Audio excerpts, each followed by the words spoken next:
nous avons du temps pour la discussion. Donc il y a des micros qui peuvent circuler. Donc nous allons prendre des questions. Qui souhaite poser la première question ?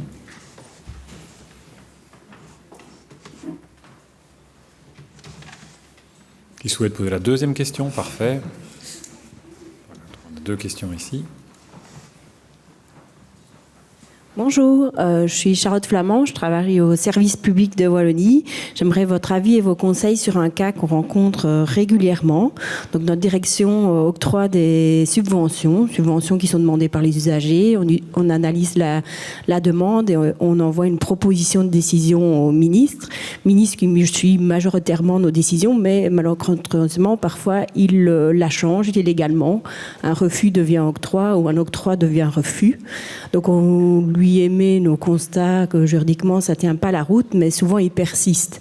Donc quand il y a un refus, on se dit que l'usager peut aller près du médiateur, Conseil d'État, cours et tribunaux, mais quand c'est quelqu'un qui se voit octroyer une subvention, souvent il se plaint pas. Et donc, on est face à ce problème-là, nous, administration. Donc, c'est très rare, hein, sur 6000 dossiers, ça doit être moins de 5 dossiers par an. Donc, il ne faut pas s'inquiéter non plus, mais c'est quand même un peu embêtant. Et savoir ce qu'on peut faire. Il y a bien un référent au sein du SPOI intégrité, mais c'est par rapport aux actions des agents. Mais on n'a pas la même chose par rapport aux actions des ministres. Et donc voilà, on sait qu'il y a de la doctrine qui dit que l'administration n'est pas obligée de suivre un ordre qui est manifestement illégal. Mais même quand ça, on le rappelle dans notre réponse, quand le ministre persiste et signe, on n'est que agent de l'administration. Donc voilà, entre la théorie et la pratique, il y a un gap. Je ne sais pas s'il y a d'autres administrations qui sont aussi ce problème-là. Mais voilà. Est-ce que la pratique hier était de prendre 2-3 questions et de répondre par bloc de 2-3 ou de faire une par une ? Plutôt 2-3 ? Ok, on va faire ça. Donc on avait une deuxième question ici devant. Bonjour, merci. J'ai une question pour vous. Vous avez montré empiriquement que le contenu de la décision pèse autrement plus que l'arrangement institutionnel dans la création de la confiance. Mais j'ai l'impression, qui n'est pas du tout basée sur des faits empiriques, mais que l'arrangement institutionnel influence aussi le contenu de la décision. Et donc c'est pas absurde de penser qu'une décision qui est prise par référendum mènera à un contenu qui sera différent d'une décision qui est prise par un expert, par exemple. Et donc, en fait, quand on prend une décision de manière démocratique ou participative, on a une plus grande partie de la population qui devrait être satisfaite avec le contenu de la décision. Et donc, l'arrangement institutionnel pèse en amont dans la génération et du lien de confiance. Et je me demande, déjà, si empiriquement, ce sentiment que le mode de décision influence le contenu est vérifié. Et si, quand c'est un mode de décision démocratique, ça conduit à des décisions qui emportent une plus grande satisfaction dans la population, ce qui n'est pas sûr non plus. Et si ça, c'est le cas, comment est-ce que c'est pris en compte dans l'imputation de ce qui génère la confiance entre le contenu et la procédure décisionnelle ? Ok, merci. Est-ce qu'il y a une autre question ? Oui. Oui, moi j'avais plusieurs questions, mais je vais me contenir. Mais donc une première question, mais c'était celle qui recoupait celle de Sophia, c'était quels étaient les liens entre contenu et procédure, parce que ça paraît impliqué. Et alors j'avais des questions for you, Patricia. Thank you so much. It was brilliant. And I'm asking myself, is there a correlation between social cohesion, social trust, and the question of on which part of public action does autonomy is going? So, for instance, when it's cultural autonomy, then we might think that it's going to, at a certain point, affect social cohesion because there is no more platform at the central level to build social cohesion and mutual trust. So that was my question about cultural autonomy. And j'ai aussi une question pour toi, Jean-Benoît. C'était, tu nous disais, donc on mesure à partir de quand le système génère de la confiance. Mais quel est le degré de confiance, de soutien diffus que vous jugez nécessaire ? Et comment est-ce qu'on détermine ? Parce que finalement, hier, on concluait pas mal d'interventions sur le fait que l'attitude peut-être la plus raisonnable en démocratie, c'est le scepticisme démocratique, une forme de méfiance. tout en postulant qu'il faut effectivement une forme de soutien diffus. Mais quel degré faut-il exactement? Parce qu'alors ça détermine la question de savoir si ce que tu nous as exposé est un problème ou pas. Voilà, mais j'avais d'autres questions, mais ce sera pour le lunch. Ok, on prend encore une et puis on passera à la première salle de réponse. Oui, bonjour. J'ai vu les graphiques et je voulais demander si les orateurs pouvaient expliquer pourquoi les parlements s'en sortent tellement mal, relativement parlant, en termes de confiance, comparé par exemple au gouvernement ou d'autres organes. Voilà un peu ma question. Merci. On prend encore une? Très bien.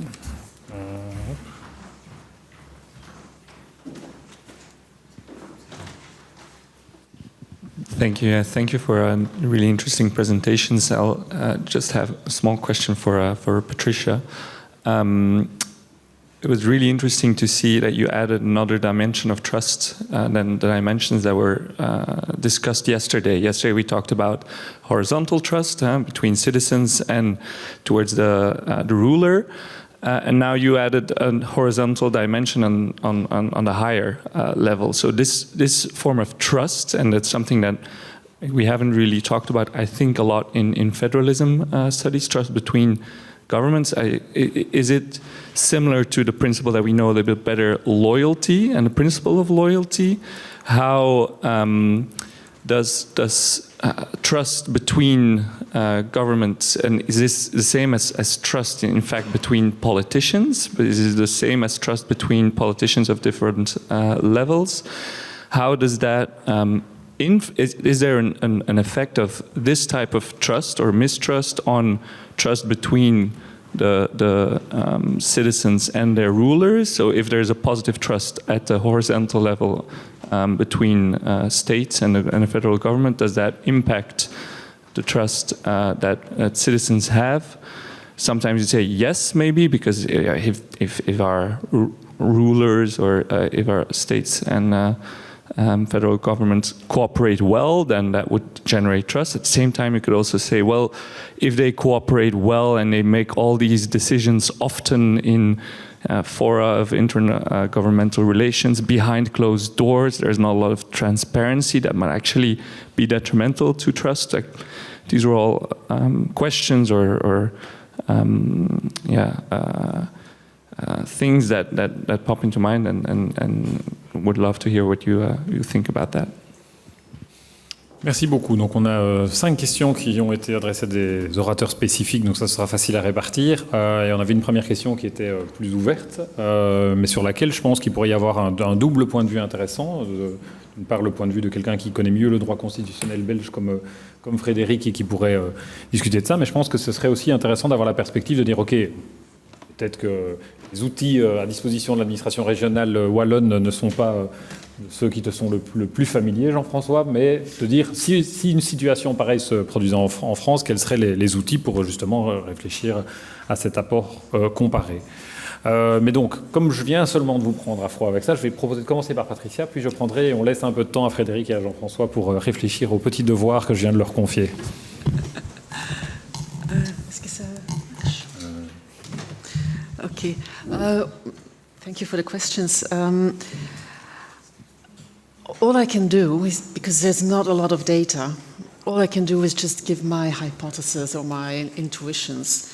And first of all, as for my intuition here is that in the first place, like the sociologists say, you try to make a structure that matches with the social structure. So social cohesion will impact on institutional cohesion.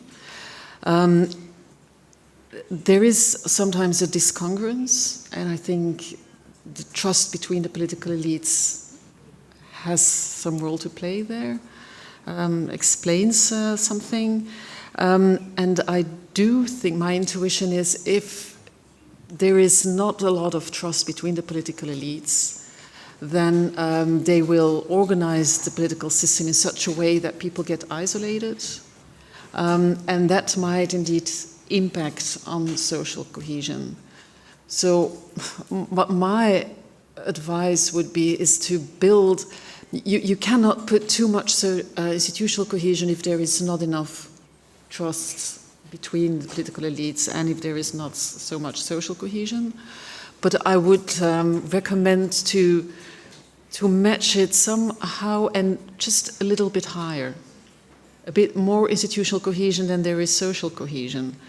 Because then you do give some incentives to the political groups to at least see each other, work with each other, and let trust build that way. But not too much, because that's not going to work. Whereas if it is lower than social cohesion, that might bring everything to a lower level. That's my intuition. But there are no empirical data for that. Then as for the political elites, loyalty is, I think, one of the legal translations of cohesion. And it also implies some trust, or in any case, it is easier to be loyal if you trust the other. But there is a legal obligation, sometimes a legal obligation based on loyalty to cooperate, but not to trust. What we do know from the data is what I presented is that if the system is in such a way that the people feel that in their regional entity they are not treated with a lot of respect, then that impacts on political trust. So I do think there is some relationship. Bien. Je vais essayer de me prêter aux 3 questions qui m'ont été posées. Alors, la première, effectivement, le mode de décision va probablement, certains, mais va probablement changer le contenu de la décision, ce qui peut avoir un impact sur la confiance. Alors, la totalité de cette séquence causale n'a jamais été testée en tant que telle empiriquement, et on peut découper sur plusieurs aspects. Alors le premier élément, c'est qu'effectivement le contenu de la décision, il va être évalué sur la base de la congruence entre ce qui est décidé et ce que les citoyens préfèrent, et sur la base de la performance, pour autant qu'on puisse avoir des indicateurs de performance, mais enfin sur certains aspects, notamment en économie, on peut avoir des indicateurs de performance. Et ensuite, si la congruence est meilleure et si la performance est meilleure, est-ce que ça génère plus de confiance? Alors ça, on le sait. Alors, quand on associe donc les mécanismes qui associent les citoyens, ce qu'on sait, c'est que, alors, en termes de congruence, ils vont générer plus de congruence quand les modes de décision sont plus consensuels. Donc c'est le cas quand on compare assez mathématiquement, quand on compare par exemple les référendums à supermajorité des référendums à majorité simple, on s'aperçoit que forcément si on va chercher des majorités soit à 2 niveaux, au niveau des entités fédérées qui peuvent composer un État ou au niveau d'atteindre un certain chiffre, ça génère plus de congruence. Ça c'est un élément assez évident. Un élément plus indirect, c'est des travaux qui ont démontré que sur les sujets pour lesquels il y a eu soit un référendum, soit une assemblée citoyenne, ça améliore nettement l'information et la capacité pour les élus à percevoir correctement quelles sont les préférences des citoyens, et donc à prendre des décisions politiques qui sont plus congruentes avec ces préférences des citoyens. Et donc, les mécanismes d'inclusion citoyenne peuvent servir de façon directe pour avoir une décision qui, certes, a permis à plus de monde d'être entendu, mais ils ont surtout, et ça c'est sans doute l'effet le plus intéressant, même en complément du Parlement, ils ont un effet indirect qui est de mieux informer, parce qu'un des problèmes, et ça a été assez largement montré, il y a une très mauvaise perception des demandes des citoyens de la part des élus. Et donc, ce qui génère des politiques publiques qui sont perçus comme étant en lien avec les demandes des citoyens, mais qui ne le sont dans les faits pas toujours. Donc ça, c'est en matière de congruence. En matière de performance, il y a aussi des travaux qui ont regardé si l'inclusion citoyenne améliore les performances, et singulièrement les performances économiques. Et là, les résultats, bon, ça, et c'est pas que pour les référendums, les résultats vont dans 2 directions divergentes, c'est-à-dire et c'est Leipart qui synthétise ça en disant que ça fait pas des better government, but gentler government. Et donc c'est pas forcément des performances économiques en termes de croissance qui sont meilleures, soit quand on a plus de checks and balances, soit quand on a plus de participation citoyenne, mais par contre, on a des performances en termes d'inégalité entre les citoyens qui sont meilleures. Donc, ça, c'est sur ce moment. Alors, pour ce qui est des experts, par contre, on a moins de données simplement parce qu'il y a moins d'observations, il y a moins d'interventions des experts, il y a moins de gouvernements technocratiques. En revanche, ce que les travaux ont pu démontrer, c'est que l'intervention des experts comme décideurs, mais aussi l'intervention des experts comme aide à la décision, tend à réduire la congruence entre les positions des élus et les préférences des citoyens.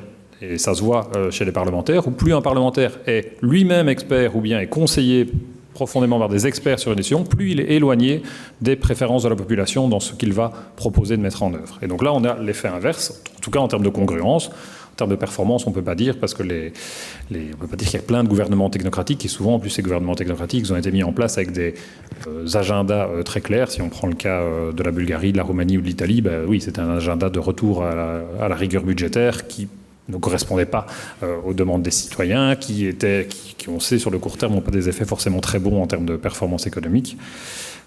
Mais on a moins de données. Donc oui, il y a un effet, mais il y a notamment des effets indirects. Moi, c'est ceux-là que je trouve les plus intéressants, c'est qu'en fait, en changeant le mode décisionnel et en incluant les citoyens, en fait, on produit une meilleure information, pas forcément une meilleure décision, mais une meilleure information, ce qui permet aux institutions représentatives de manifestement prendre des décisions qui sont plus congruentes avec ce que demande la majorité de la population. Et ça c'est un élément à intégrer.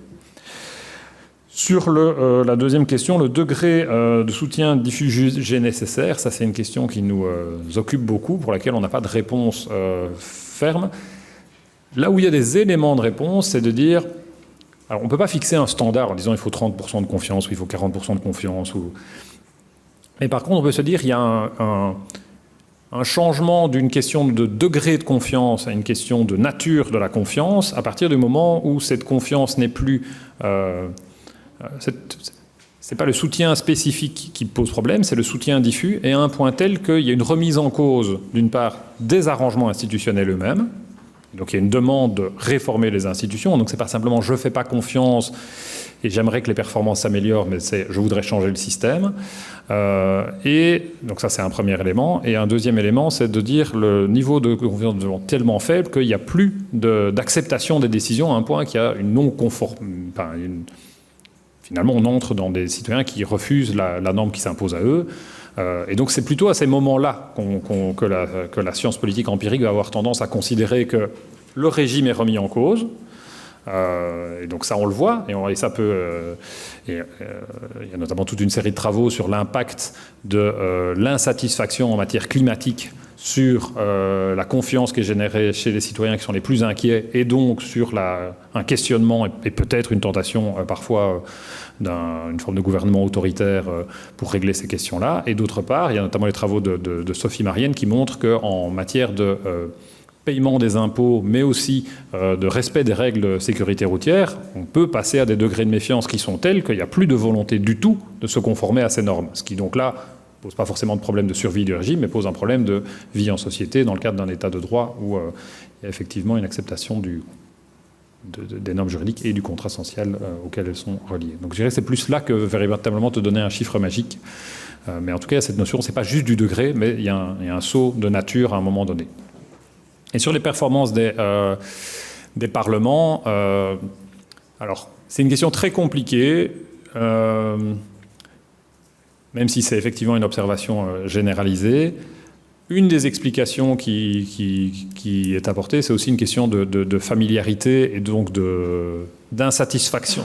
Donc, le soutien diffus à une institution se génère sur le temps long. La méfiance diffuse à l'égard d'une institution se génère sur le temps long.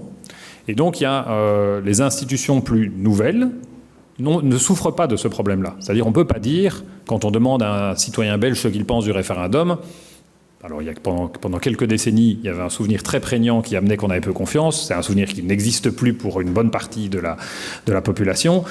Et donc, on ne peut pas juger sur les mauvaises performances d'un référendum. Par contre, quand ce type de mauvaise performance est donné, ça peut induire les mêmes effets. Et donc on peut se dire que si on mettait en place, comme disait la Constitution de Frédéric, tout système déçoit. Et donc le parlementarisme a déçu parce qu'il a été vécu. Le référendum, là où il n'est pas en place, n'a pas déçu. Mais il y a quelques cas, à la fois dans des cas plus controversés, on l'a vu récemment au Royaume-Uni. Mais ce qui est intéressant, c'est aussi parfois à l'étranger, où on a vu une baisse de confiance dans des décisions prises par référendum en Allemagne suite au Brexit. Donc en particulier chez les citoyens les plus pro-européens, le référendum est devenu un arrangement institutionnel moins attractif et qui génère moins de confiance suite à ce référendum. Donc ça peut, et on le voit très fortement pour les experts. On a mené une étude comparée de soutien au gouvernement technocratique. C'est une forme de gouvernement qui est très soutenue en Europe, dans les 31 pays européens, sauf dans les pays qui ont connu des gouvernements technocratiques. Donc en Italie, en Bulgarie, en Roumanie et en Grèce. Donc là où ça a fonctionné, enfin ça a été mis en place, il n'y a pas. Et donc finalement, le Parlement est sans doute celui qui est soumis au jugement le plus sévère, parce que il a déjà eu le temps de décevoir, que la nouveauté n'a pas encore eu le temps de décevoir forcément. Mais elle va décevoir, comme disait... Oui, mais qui est législatif Ah, pourquoi plus que le gouvernement Alors ça, en fait, certains chercheurs considèrent que la confiance dans le Parlement est un meilleur indicateur de soutien diffus, parce que le Parlement est moins bien connu et que c'est une institution moins personnalisée, alors que le gouvernement, et effectivement on le voit dans les enquêtes longitudinales, la confiance dans le gouvernement est très fluctuante en fonction de qui occupe le gouvernement, en fonction du résultat des élections. Par exemple, on voit un effet gagnant-perdant dès le lendemain de l'élection sur la confiance dans le gouvernement qu'on n'observe pas sur le Parlement. Et donc là, ce qui est une question fondamentale, c'est quand on pose cette question, à quel point avez-vous confiance dans le Parlement et dans le gouvernement, à quoi répondent exactement les citoyens? Il semble que le Parlement, ce soit plus finalement un jugement général sur le système politique, qui donc se base sur l'accumulation de frustration, que sur le gouvernement, on va se dire, bon, ok, on va laisser sa chance à ce nouveau gouvernement. Et donc c'est aussi ça qui est difficile à comparer. On voyait qu'effectivement, on voyait que les niveaux n'étaient pas les mêmes, mais on voyait aussi que la fluctuation n'est pas du tout la même. Et donc c'est ça qui rend les choses difficiles. Voilà. Et donc maintenant, je passe la parole aux deux personnes à qui j'ai donné un petit devoir. Frédéric peut-être d'abord, et puis Jean-François. Oui, mais je vais tenter d'apporter une réponse. Au fond, ce que vous évoquez, on peut dire, si je veux faire le lien avec mon exposé, que c'est une situation de désorientation, de déception que vous subissez comme agent dans une administration, et comme sentiment de se sentir au fond en otage de ce qui est imposé par la hiérarchie, par le gouvernement, et qui s'impose à vous, en principe, sur la base d'un principe de hiérarchie, sur la base aussi d'un principe de loyauté. Vous devez mettre en œuvre les décisions telles qu'on vous les impose, et de constater que pourtant, peut-être, elles ne correspondent pas à ce qu'il faudrait faire, puisque des normes supérieures, légales ou constitutionnelles, indiquent autre chose. Et je crois que, comme juriste, je vois deux éléments, et ça dépend peut-être au fond de la gravité du sujet. Tant qu'on reste sur des enjeux qui ne semblent pas trop graves pour la société, avec des impacts limités, c'est sans doute le devoir de loyauté qui va l'emporter, avec comme moyen de vous rassurer que c'est au gouvernement d'assumer pour sa part les décisions qui sont prises par les agents de l'administration, les assumer politiquement et les assumer juridiquement, puisqu'il restera possiblement des recours contre les décisions qui ont été prises au nom du gouvernement. Et puis, deuxième partie de la réponse, si, comme agent de l'administration, vous ou d'autres, estimez qu'on est face à des enjeux qui atteignent une gravité suffisante pour qu'on sorte du bois, le devoir de loyauté peut céder à cette nécessité, jusqu'à, dans le cas extrême, aller prendre le risque de, après avoir évidemment tenté en interne de résoudre des problèmes, s'exprimer en dehors de l'administration pour conscientiser d'un problème, avec tous les risques que ça emporte et le courage que ça suppose pour un fonctionnaire. Mais avant d'en arriver là, je crois qu'il faut d'abord se dire que le principe selon lequel c'est le gouvernement qui va assumer et qui prend lui-même le risque de voir politiquement et juridiquement sa responsabilité engagée, vous dégage personnellement. Merci. c'est exactement le même droit, je pense, dans la fonction publique, donc j'ai rien de plus à ajouter sur l'équilibre entre loyauté et alerte. Il existe des procédures d'alerte aujourd'hui en droit français, d'abord en interne, après en externe, mais qui effectivement sont à mettre en œuvre uniquement si... après une balance entre risque et enjeu en question, ça vaut le coup de se lancer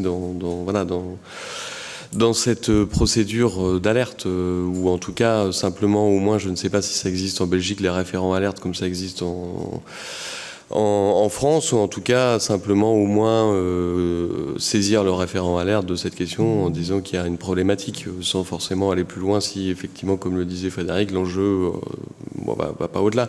Après, par contre, en plus de peut-être communiquer votre avis et votre note, quand vous voyez que le ministre ou son administration proche et conseillers ne sont pas réceptifs à ce que vous dites, il y a des argumentations en plus que vous pouvez aussi lui apporter en disant attention, vous jouez en prenant des décisions illégales, vous jouez votre réputation, vous jouez ensuite avec le feu, parce que potentiellement si c'est une décision illégale, c'est une décision qui peut être contestée évidemment devant le juge administratif pour annulation, donc ça veut dire que c'est des longueurs, du temps perdu pour vous, etc.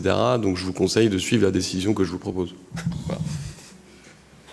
Voilà, on peut prendre on a encore un peu de temps, oui, on a encore du temps avant la pause, donc on peut prendre un deuxième tour de questions. Je ne sais pas qui veut avoir encore des questions. N'hésitez pas, on a deux questions dans le fond, ce sera facile pour la circulation du micro.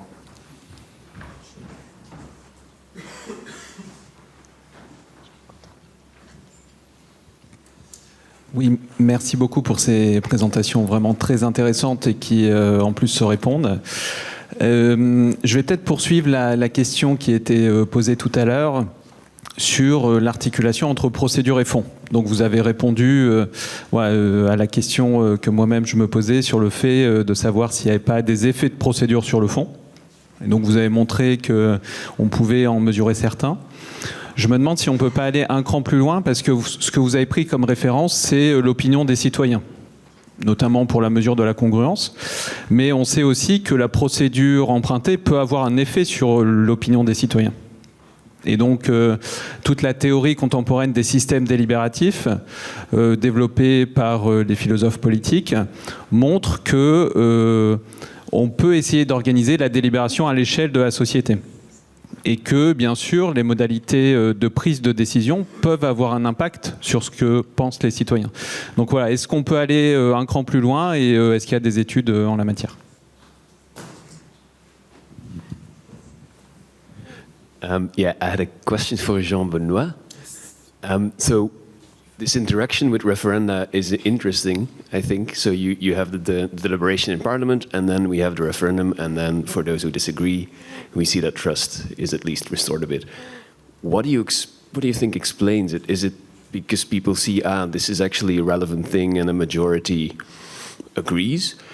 Or is it just the fact that, a majority agrees and that's enough for me? You see what I mean? I mean, why would people who disagreed see that half of the people agree, but they're still not disagreeing? Why would that have an effect? What's the intuition? Okay. D'autres questions? Oui, c'est devant. Merci pour vos exposés. J'avais une question au professeur Frédéric. Parce que la question de la confiance politique a atteint un seuil vraiment inquiétant dans certains États, par exemple dans les États d'Afrique francophone, où on ne parle plus seulement de la confiance politique, mais cette manque de confiance a créé, je dirais en quelque sorte, un désintéressement de la part des citoyens. Nous avons aujourd'hui des situations, par exemple, au Congo ou en Côte d'Ivoire. Les citoyens ne voient plus l'importance de s'enregistrer dans les listes électorales. Au pire même, ils ne participent même plus au vote. Nous avons aujourd'hui des institutions qui sont constituées par des personnes désignées par 10% de la population entière. La population ou les citoyens se désintéressent complètement même de l'action publique. Est-ce que vous ne pensez pas que dans ces États, on a l'impression comme si les États sont en train de s'effondrer. Merci. D'autres questions? Non. Moi j'en ai une vite fait. On peut aussi, c'est effectivement, au pupitre, se poser des questions.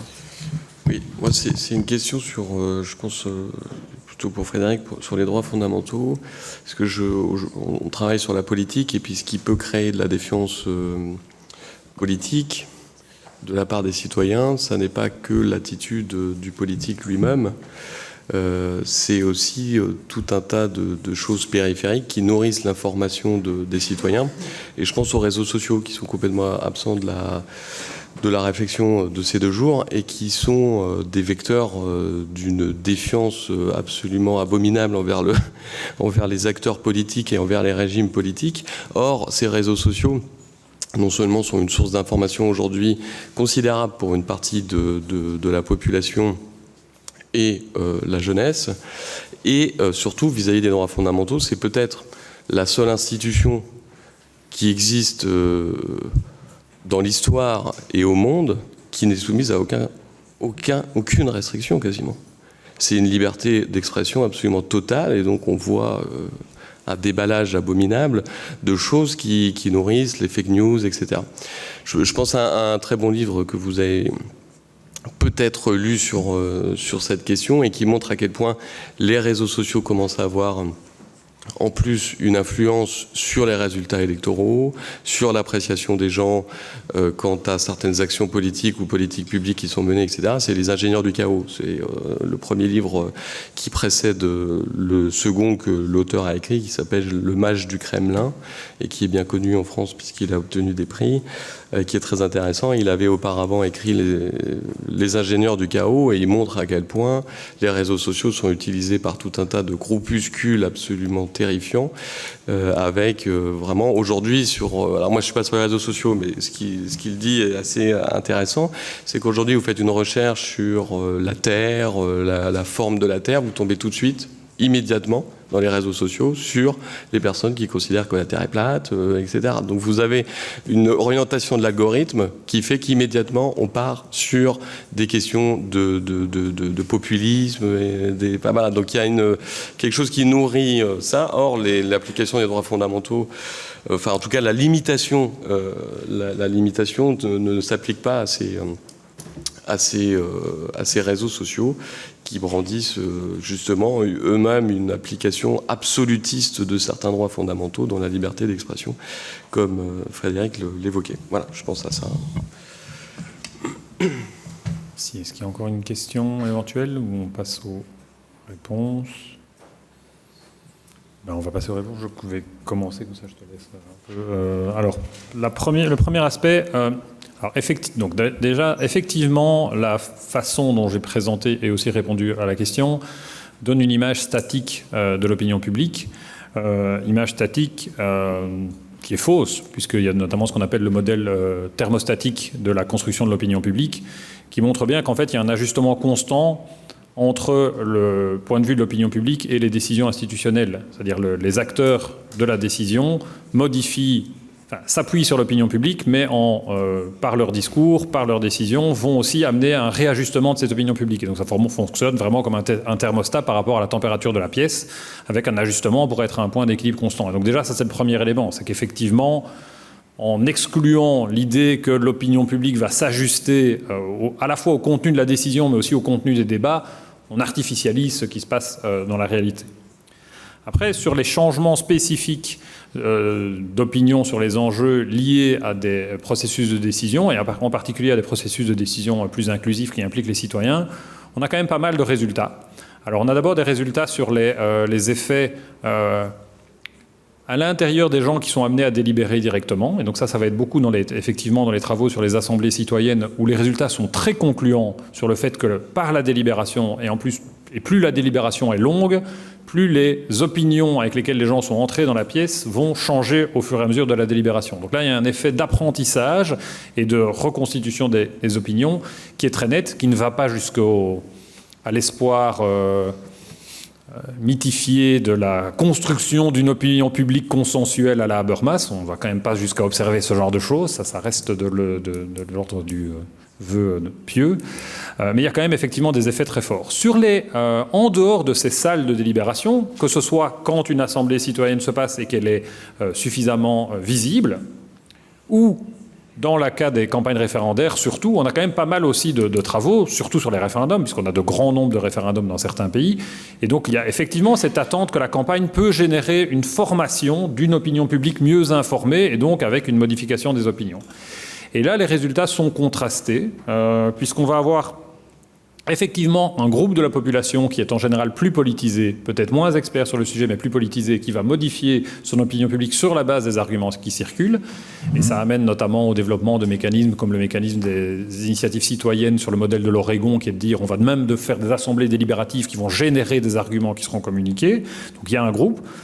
Il y a un groupe qui est complètement stable, de préférence politique ferme et stable. Et puis, surtout, il y a ce que démontrent les travaux en la matière, c'est que c'est surtout une modification de l'opinion publique sur la base de raccourcis décisionnels qui sont quelle est la position des acteurs auxquels je fais confiance. Et donc, quelle est la position des partis politiques qui vont éventuellement prendre position et que j'adore ou que je déteste, ou bien quelle est la position défendue par un acteur non partisan, mais auquel je fais confiance. Et donc là, sur les effets, il y a effectivement des effets de modification de l'opinion publique quand on adopte des procédures plus inclusives, mais ils ne sont pas purement dans l'idée d'une amélioration de la rationalité de la décision en la matière. Oui. Juste une chose, je fais pas des études empiriques sur ce point, mais en droit, on est en train de se poser la question de l'extension justement des procédures qui existent au gouvernement, au Parlement, dans ces conventions, parce qu'on parle de communication sur les résultats, sur l'avancée des travaux, etc. Et il y a en fait des vrais enjeux qui sont très importants dans la convention citoyenne que Eric connaît aussi un peu, c'est que il y a à l'intérieur de ces conventions un apprentissage des citoyens. Dans la convention pour le climat, c'est très intéressant parce qu'ils étaient absolument pas spécialistes. Ils en sont sortis avec des connaissances extraordinaires en matière d'énergie, de climat, etc. Mais il faut aussi faire très attention parce qu'ils sont éduqués, entre guillemets, par qui ? Ouais. Comment ? Par quelle procédure ? Et puis ensuite, on communique, c'est bien. Donc c'est la fameuse transparence qu'on trouve au Parlement et qu'on trouve d'ailleurs pas au gouvernement, comme je disais. Mais encore faut-il qu'il y ait des règles de communication. Qui communique sur quoi ? Sur ce qui se passe à l'intérieur ? Qui connaît les séances, etc. Là, il y aura sans doute à terme une extension en fait à prévoir de cet encadrement qui existe pour d'autres institutions politiques à ces conventions qui sont des assemblées aujourd'hui qui sont en fait aussi des boîtes noires en réalité, de vraies boîtes noires. Et sur la convention citoyenne en France, on s'est un peu posé la question quand même de l'emprise de certains groupes sur l'organisation et le fonctionnement de cette assemblée. Voilà, oui, ça, tout à fait. Et on le voit dans les pays qui réutilisent ces mécanismes, donc pas ceux qui en ont fait juste un usage unique, mais ceux qui les réutilisent. C'est une question qui se pose, comment on sélectionne les experts qui vont être amenés à intervenir et donc, quelque part, à intervenir sur la formation des opinions en leur sein.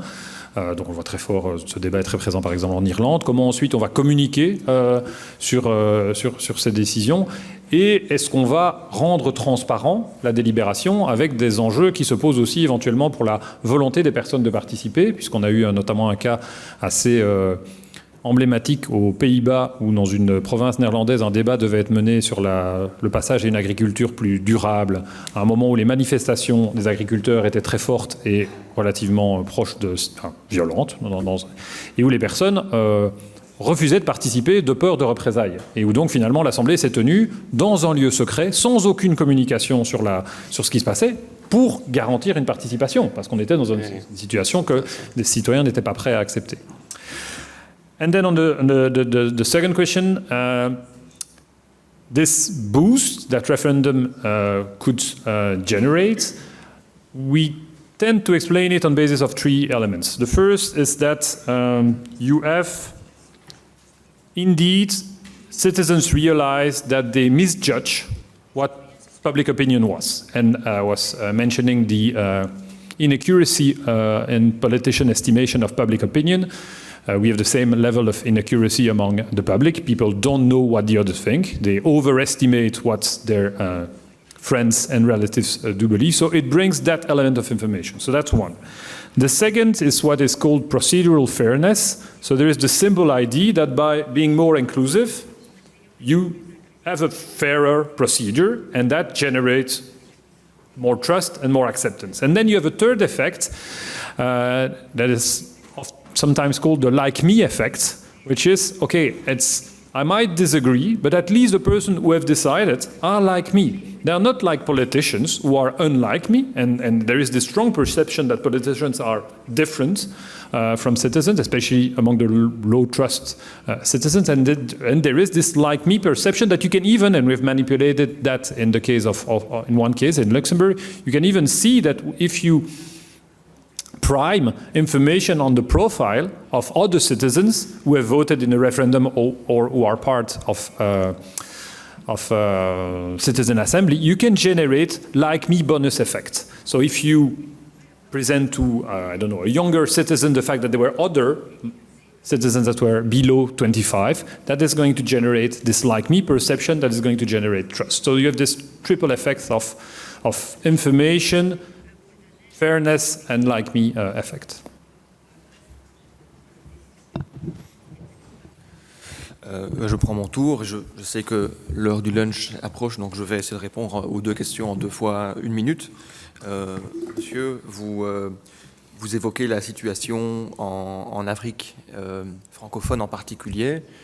Je dois reconnaître que je connais assez mal ces situations et ma réponse est... Mon intuition est de vous répondre qu'au fond, ça n'est probablement pas très différent, en tout cas sur les constats généraux que vous faites, ailleurs, notamment en Europe. Vous parlez de désintéressement pour les élections, par exemple. En dehors des cas comme la Belgique, où on est automatiquement inscrit sur le registre électoral et même obligé de voter sous certaines nuances à présent, on constate quand même un phénomène de baisse aussi de la participation. Et je crois que ce désintéressement que vous évoquez, il vaut malheureusement pour la démocratie, mais aussi pour le sujet qui était le mien, les droits humains. Alors on trouvera très peu de gens pour dire « je suis contre les droits humains ». C'est comme les gens ne sont pas contre la paix non plus. Mais par contre, ce rayonnement positif qu'ont longtemps eu les droits humains s'est atténué et il y a beaucoup plus de scepticisme qui existe aujourd'hui et de désintéressement également. Et alors, à la question posée par Jean-François ici à la table, les réseaux sociaux, donc, quel est leur rôle? Je crois que tu mets le doigt sur un point fort important qui est au fond latent dans l'exposé que j'ai fait. J'ai évoqué plusieurs difficultés, sources de méfiance potentielle. Je crois que cette désorientation dont j'ai parlé, cette déception dont j'ai parlé, elle se nourrit notamment là. C'est là qu'elle s'exprime de façon assez manifeste. On va trouver sur ces réseaux sociaux des choses qui sont impossibles à réaliser, qui sont présentées comme devant être la norme, c'est-à-dire à la fois vouloir des libertés absolues, je disais que c'était un problème, et d'un autre côté, beaucoup plus de sécurité. Ce sont les mêmes personnes qui vont dire ma liberté doit être totale, mais il faut beaucoup plus de sécurité, l'État ne nous protège pas assez, c'est absolument impossible à réaliser. Voilà, les gens sont nourris à ça, ou on pourrait aussi évoquer les discours qui sont tenus anti-woke, etc., qu'on trouve beaucoup sur les réseaux sociaux, qui ne sont pas toujours très construits.